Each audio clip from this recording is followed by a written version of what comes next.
Hello, I'm Mark Schwakey here for Hot Topics with Mark Till, the Distribution and Marketing Director at Aegon. Welcome, Mark. Thank you for your time.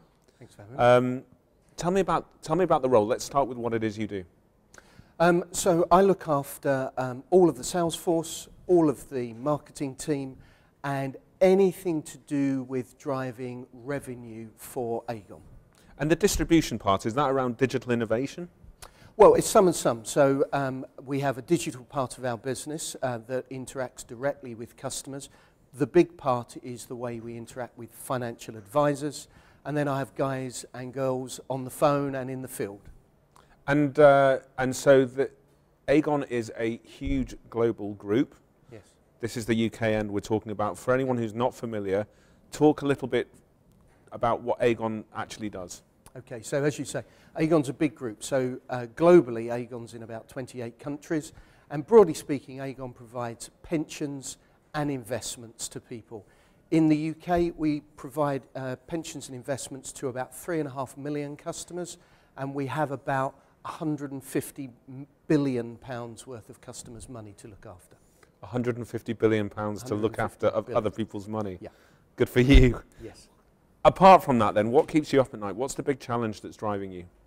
Well, the big challenges for our business at the moment is one of movement from an old world where paper and human beings driving around in cars to see you were the way we interacted with our customers, our advisors. And the modern way is to do things in a more digital environment, and how to do that at real, genuine scale so that we can bring costs to customers down and costs to advisors down. Right, so and indeed Hot Topics audience is used to hearing from marketing people from a whole range of companies, whole range of industries, whole range of sectors.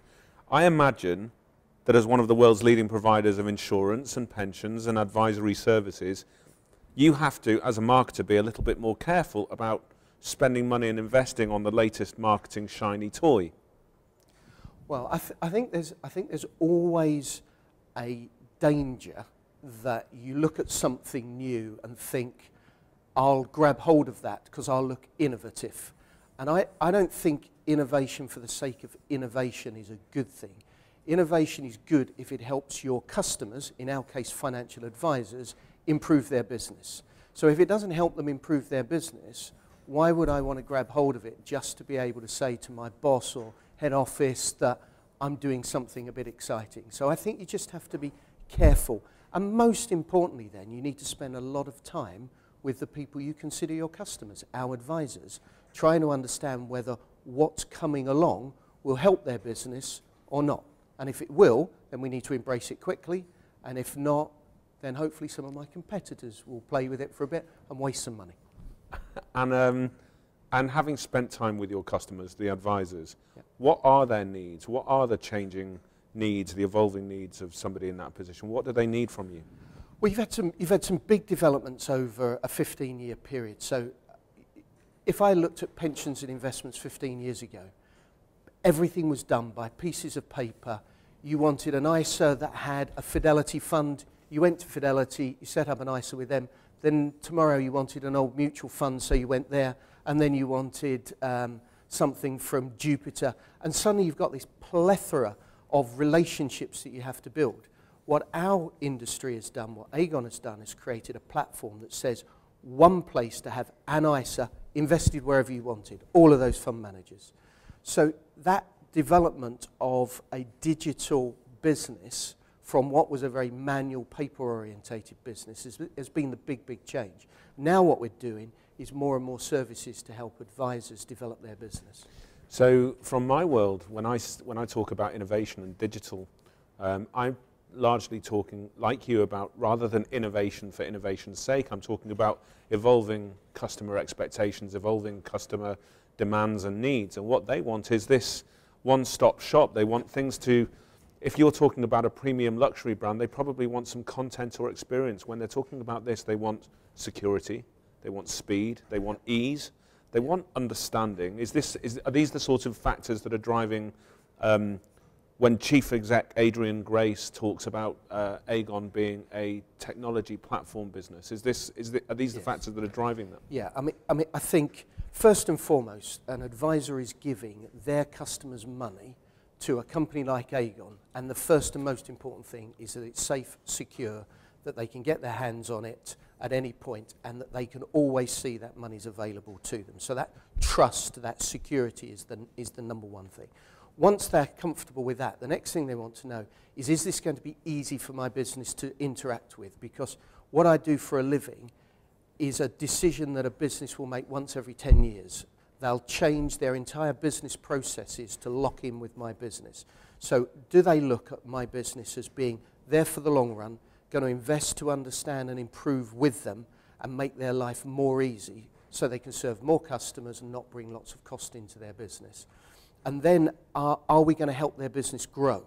So are we going to bring new ideas that create the way for them to have a conversation with their customers that might unlock them to save a little harder, invest a little bit more, be a bit more engaged with their long-term future?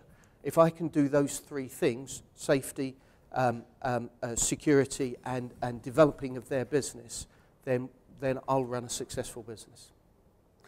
It's about trying to find the technology, isn't it, that's going to stand you in good stead right now, but evolve with customer needs as they go.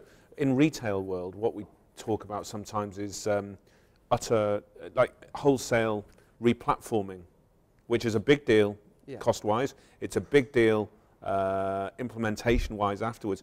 Now, you guys bought the Cofunds platform last year from Legal and General. On a scale of 1 to 10 of where you want to go with that to help transform your business, where would you say you're up to on the journey of upgrades, making that work, getting to where you want to be? Well, we only bought the business about 8 weeks ago. Did you? So the reality is, where are we? We've got a really good understanding of what their technology does and its shortcomings. We've got a very good understanding of how the technology Aegon has got can help plug those gaps, and also a good understanding of what we need to do to our technology to ease the customers, the advisors who use it, to ensure that what they get at the moment will be better and not worse when they move across. So that's kind of where we are. But this notion of developing technology, I just think you've got to wake up every single day thinking, in the next month, I've got to make my technology better. In this next year, I've got to make it better 10 times. You can't have technology there and think, well, that's us sorted for the next 5 years.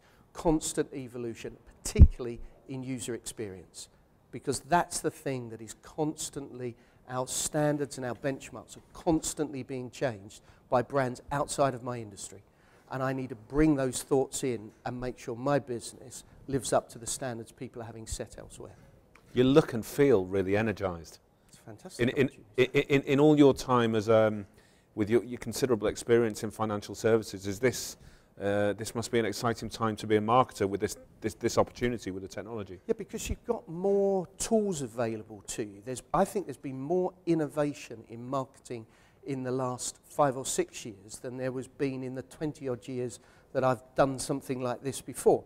And digital interfaces create you a totally different way of engaging with people, brings you totally different audiences and totally new competitors.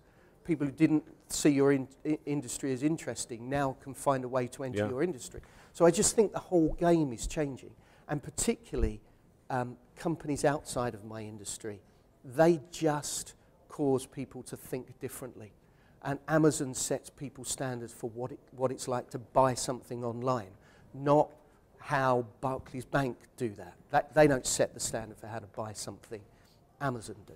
But there's platforms now for everything. I think consumers now think in platforms. So Amazon has changed the expectation. Uber, Netflix, Airbnb, they've all changed the expectations of what it means to buy from a one-stop shop where they have some control, where it's a marketplace. And I think that I think it feels like, certainly listening to you, this is the first time I feel I can access your world and your market and find there's some magic in there. What does it do to your position in the market once whatever you call the Cofunds technology is up and running? Does it distinguish you from the market? Does it catch you up? Does it leapfrog?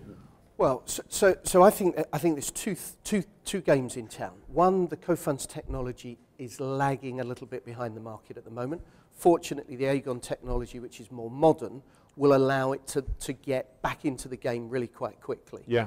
But the advantage that the two businesses coming together brings is a scale that nobody else has got. And that allows me to invest back in the business, and the investment will all be about user experience. So I fundamentally believe that Aegon will differentiate itself versus all of its competitors based on the ease of use of its business and the way we use that to help our financial advisors grow their businesses. And that is exciting. That's the marketing challenge. Bring content, bring ideas to advisors in a really excellent, compelling user experience so their business grows. Sounds great.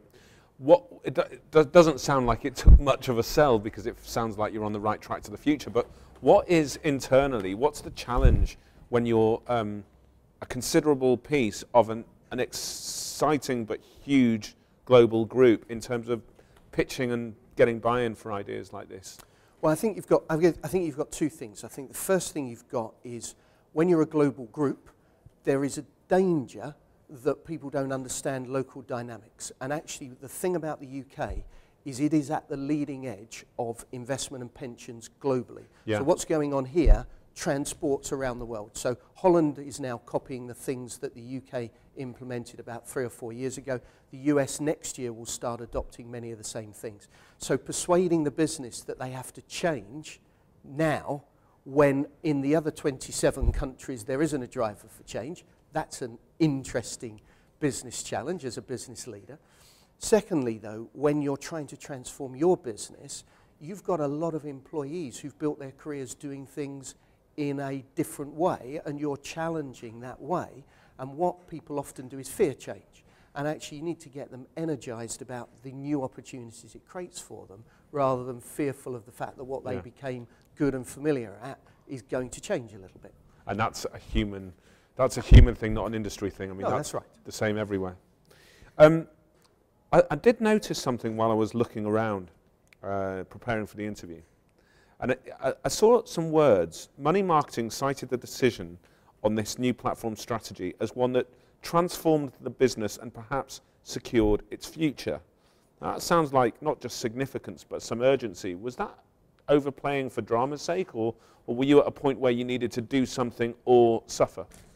Well, I think journalists would always like to create a more compelling story. So I think there's an element of exaggeration, shall we say, to that statement.